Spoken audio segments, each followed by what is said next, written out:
अरे यार, मैंने भी पता नहीं क्या क्या इकट्ठा करके रखा हुआ है। आज सब चेक करके क्या काम का है और क्या खराब, मैं सारा कबाड़ बाहर फेंक देता हूँ। आज सुबह से मैं अपने रूम की सफाई में लग गया था। कितनी गंदगी थी मेरे रूम में। मेरी 10वीं से लेकर ग्रेजुएशन तक की सारी किताबें ज्यों की त्यों पड़ी थी। मैं सारी किताबें साफ़ करता चला गया। अचानक मेरी 10वीं की एक किताब से कुछ निकल कर ज़मीन पर गिरा। ये क्या है? ये कहते हुए मैंने उसे उठाया। ये तो एक तस्वीर थी। इस तस्वीर में एक खरगोश सांप के करीब है।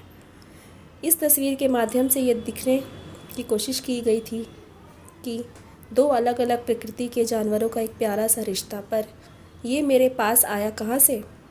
अचानक मुझे याद आया मेरा बीता हुआ वो दिन, जिस दिन ये तस्वीर मुझे मिली थी। और यही नहीं, इस तस्वीर के पीछे की कहानी भी याद आई।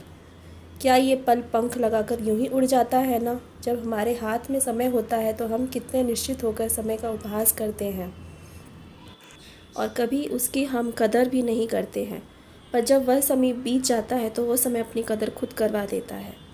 उस दिन भी तो कुछ ऐसा ही हुआ था। आज का दिन भी रोज़ की तरह था। बस एक चीज़ रोज़ की तरह नहीं थी। प्रीति मेरी दोस्त, वो चंचल मस्त रहने वाली, सबकी हेल्प करने वाली, सबकी चहेती प्रीति आज रोज़ की तरह चुलबुली नहीं लग रही थी। आज तो वह बहती नदी सी ना होकर एक पुराने तालाब के रुके हुए जल के समान थी। आज से पहले मैंने प्रीति को ऐसे नहीं देखा था। मैं कैसे अपने मन की व्यथा को बयान करूं कि प्रीति तो इस हालत में देख मेरे मन को कैसा एहसास हो रहा था। पर क्या प्रीति के साथ साथ मुझे भी दुखी हो जाना शोभा देता? नहीं नहीं, बिल्कुल नहीं।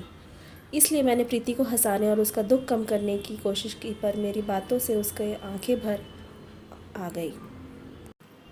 उसकी आंखों में मोटे मोटे मोतियों की तरह आंसुओं की बूंदों को देख मेरा मन ग्लानि सी भर गया। अब मैं खुद को अपराधी की तरह महसूस करने लगा। पहले सिर्फ प्रीति दुखी थी, पर अब वो रो रही थी। क्या बताऊँ, उसकी आंखों में आंसू अच्छे नहीं लगते। उसे कैसे समझाऊँ? मुझे तो उसका शांत रहना भी काटने को दौड़ता है। क्यों नहीं समझती कि मैं उसकी इस हरकत से कितने दर्द को एक बार में जी रहा हूँ। पर मैं प्रीति को ऐसे रोते हुए नहीं छोड़ सकता था। मैंने अपनी बात करने के ढंग में बदलाव लाते हुए, प्रीति आज मेरा जन्मदिन है और तू रो रही है, चल मेरा बर्थडे गिफ्ट दे। प्रीति के चेहरे पर एक अनचाही सी मुस्कान उमड़ पड़ी। वो मुस्कान उसके सारे दर्द बयां कर रही थी, पर वो दर्द क्या थी कौन जाने। मैंने हंसाने की एक और कोशिश में जुट गया। इतनी छोटी गिफ्ट नहीं, खुल से हंस तो मेरी गिफ्ट पूरी होगी।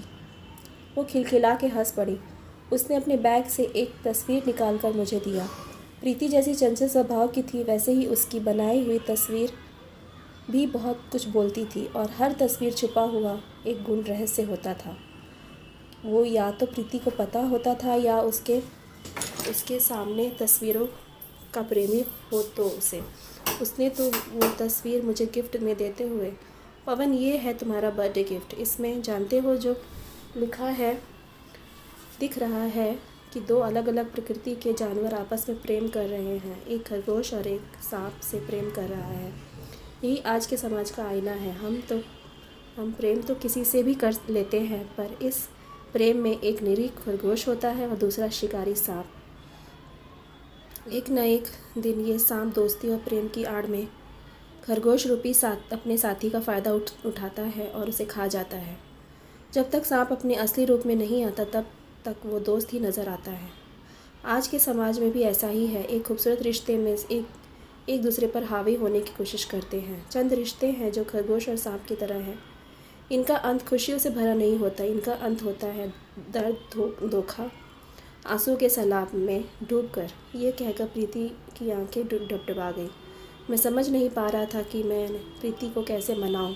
उसकी हालत देखकर मेरा मन तो कर रहा था कि उसके सारे दुख मैं ले लूं, पर यह संभव ही कहाँ होता है। प्यार और दोस्ती में हर इंसान अपनी प्रकृति को छोड़ किसी दूसरे प्रकृति के लोगों का चयन करता है, क्योंकि वो एक दूसरे प्रकृति का इंसान ज़्यादा, पर वो लड़का गलत निकला।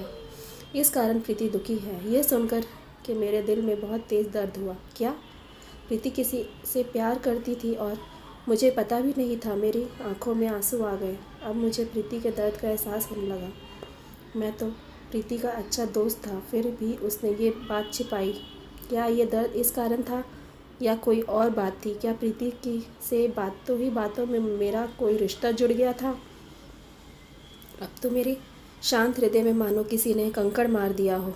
अब जो बेचैनी मेरे मन में थी कि मैं किसी से कुछ नहीं कह सकता था और ना ही अपने सीने में दबा कर रख सकता था, यह दर्द किसी एसिड की तरह मेरे सीने को जलाए जा रहा था। कभी मेरा मन ये सोचता कि प्रीति के साथ उस सांप रूपी लड़के ने गलत किया, तो कभी मैं ये सोचता कि प्रीति ने मुझ जैसे निरीह खरगोश के साथ गलत किया। पर कुछ ही पल में एहसास हुआ कि मैं स्वार्थी नहीं हूँ, ये सब भुला देना है। मैंने प्रीति को कितनी हेल्प की थी कि वो भी सब भूल कर फिर से वही चंचल प्रीति बन जाए और मेरी मेहनत रंग लाए। प्रीति के चेहरे हमें भी समझ में आ गया कि दो अलग अलग प्रकृति के लोगों के विचार अलग ही होते हैं। मैं इस तस्वीर को देखता हुआ और मैं अपने अतीत से मिल आया था। तभी माँ की आवाज़ आई, पवन, ओ पवन, कहाँ है तू? चाय बनवाकर पिया भी नहीं। मैंने चिल्लाते हुए कहा, माँ चाय गरम कर दो, मैं आ रहा हूँ चाय पीने। मैंने उस तस्वीर को उसी 10वीं की किताब में रखकर चाय पीने चला गया। Thank you. Please like and subscribe for more videos.